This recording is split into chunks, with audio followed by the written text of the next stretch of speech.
내가 부동산 개발 사업을 해가지고 수익이 엄청 날 테니까 그 수익을 주겠다 라고 이제 꼬드긴 거예요. 근데 제가 항상 말씀드렸죠. 이게 시행사들이 사기치는 방법이라고요.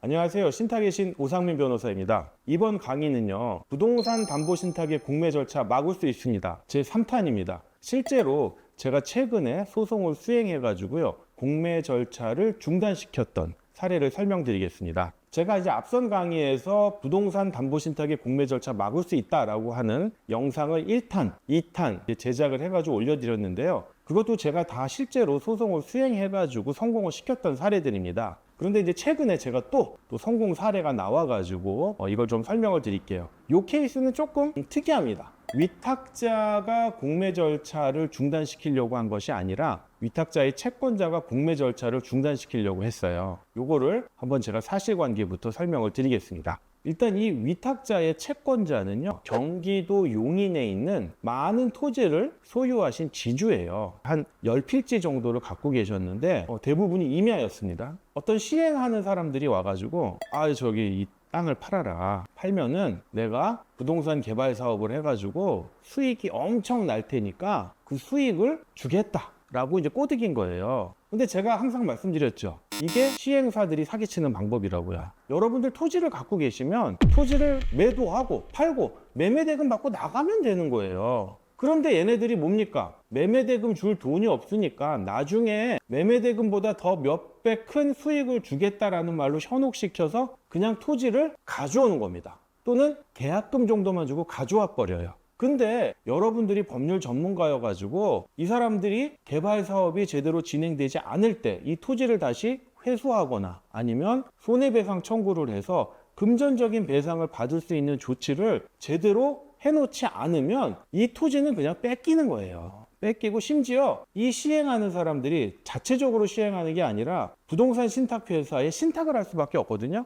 그러면 여러분은 위탁자의 채권자 지위로서 이 신탁회사한테 청구할 수 있는 권한 자체가 애초부터 없습니다. 그렇기 때문에 토지를 갖고 계신 분들이라면 그냥 토지를 팔고 매매대금 받고 나가시면 되고, 만약에 추가적인 수익을 더 얻고 싶다라고 한다면 저 같은 신탁 전문 변호사한테 오셔가지고 사전에 충분히 상담 받으시고 그에 따른 약정서라든지 담보물 권리 설정 등을 해 놓으셔야 돼요. 그렇지 않으시면 대부분 다 뒤늦게 와가지고 후회하시면 방법이 없어요. 신탁 전문 변호사가 아니라 신탁 전문 변호사 할아버지가 와도 해결이 안 됩니다. 그럼 이 경우에는 이제 이 용인에 토지를 갖고 계신 분이 10필지 정도 토지를 갖고 계셨다고 제가 말씀드렸죠. 근데 시행하는 사람이 와서 내가 여기에다가 부동산 개발 사업을 할 테니 토지를 좀 넘겨라. 그러니까 이분은 그러면 매매대금을 달라라고 했더니 매매대금 줄 돈이 없대요. 그러면 나는 못 준다, 안 판다. 그랬더니 꼬드긴 거예요. 어떻게 꼬드겼냐? 내가 개발 사업을 하면 엄청난 시행이익이 나는데 당신 매매대금보다 뭐 3, 4배 되는 돈을 주겠다. 비록 나중이긴 하지만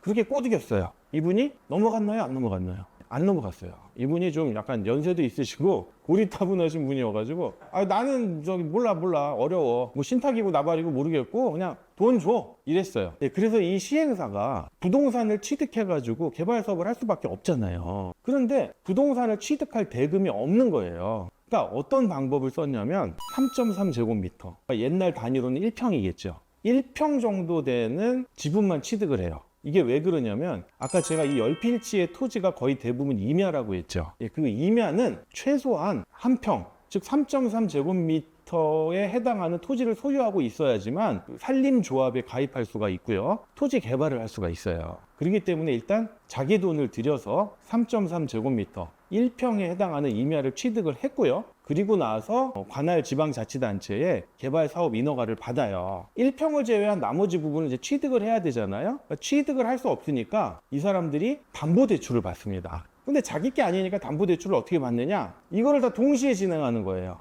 즉, 이 지주분이 시행사한테 매매계약을 체결해가지고 이 부동산, 즉 토지의 소유권을 이전합니다. 하고 나서 시행사가 받자마자 부동산 신탁회사에 같은 날 담보 신탁을 해요. 그러니까 담보가 잡혀 있으니까 어떻게 됩니까? 담보대출이 일어나겠죠. 그 담보대출이 일어난 돈으로 이 지주분, 이 위탁자의 채권자, 저의 의뢰인 분에게 이 토지에 대한 매매대금을 지급을 해요. 지급을 하고 나머지는 이제 자기 사업을 위한 사업 자금으로 쓰는 거죠. 그럼 변호사님 뭐가 문제입니까? 이제 토지대금을 다 지급을 했는데 뭐가 문제인가요? 라고 하는데 이게 10필지 중에 한 필지가요. 일부가 이 집안 가문의 선산으로 쓰고 있어요. 즉 저의 의뢰인, 즉 위탁자의 채권자의 개인 소유기는 하지만 실질적으로 이 의뢰인분 집안의 선산처럼 묘지가 조성이 되어 있습니다. 그런데 이제 문제는 뭡니까? 이게 분할이 돼 있으면 좋은데 전체 한 필지에 일부분이 묘지인 거예요. 이 의뢰인분이 이 시행사한테 그런 거예요. 야, 그럼 요거는 일단 쪼개가지고 나머지 부분, 묘지가 아닌 부분을 네가 이전받고 신탁을 해라 라고 했더니 이 시행사가 급하잖아요. 언제 또 필지 분할을 해요. 그러니까 이분을 속인 거예요. 언제 필지 분할합니까? 이거 한 필지 통째로 다 넘기면 내가 신탁하기 전에 필지 분할 해가지고 묘지 부분은 돌려드리고 묘지가 아닌 부분만 담보 신탁해서 담보대출 받겠습니다. 이렇게 속이고 약정서도 쓴 거예요. 그래서 이분은 매매대금을 아까 받을 때 이 묘지 부분은 빼고 받은 거예요. 그런데 이 시행사가 어떻게 했느냐? 아까 9필지뿐만 아니라 묘지가 포함된 한 필지에 대한 소유권을 모두 이전받은 다음에요. 묘지 부분을 돌려줘야 되는데 돌려주지 않고 통으로 다 신탁을 넘겨버린 거예요.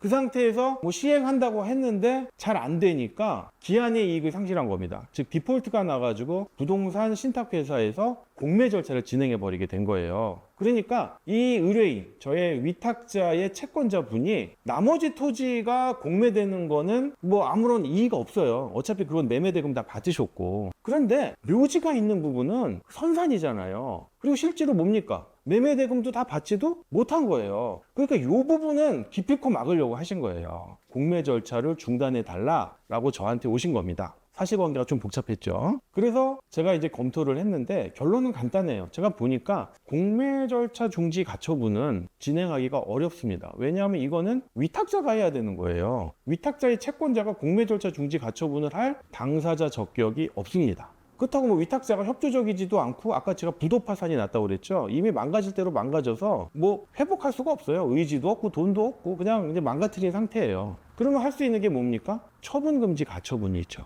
위탁자의 채권자가 하는 처분금지 가처분이 있어요. 그럼 변호사님 예전에 제가 강의를 들었는데 사회신탁 취소권을 원인으로 한, 즉 사회신탁 취소권을 피보전 권리로 한 처분금지 가처분인가요? 아닙니다. 이 경우는 사안이 좀 틀려요. 저의 의뢰인하고 위탁자, 즉 시행사겠죠. 이 사이에 묘지 부분을 돌려준다라고 하는 약정이 있었고요. 실제로 매매대금도 감정평가를 해가지고 묘지 부분의 매매대금은 제외돼 있어요. 그리고 어떻게 분할할지도 LX를 통해 가지고 측량한 결과가 있어요. 그렇기 때문에 이걸 바탕으로 이 부분은 애초에 신탁이 되어서는 안 된다라고 하는 것을 원인으로 피보전 권리를 삼았습니다. 주의적으로는 진정명의 회복을 원인으로 한 소유권 이전 등기 청구권을 피보전 권리로 했고요. 예비적으로는 대위에 의한 소유권 이전 등기 및 신탁 등기 말소를 원인으로 한 소유권 이전 등기 청구권을 피보전 권리로 해가지고 처분금지 가처분을 신청을 했습니다.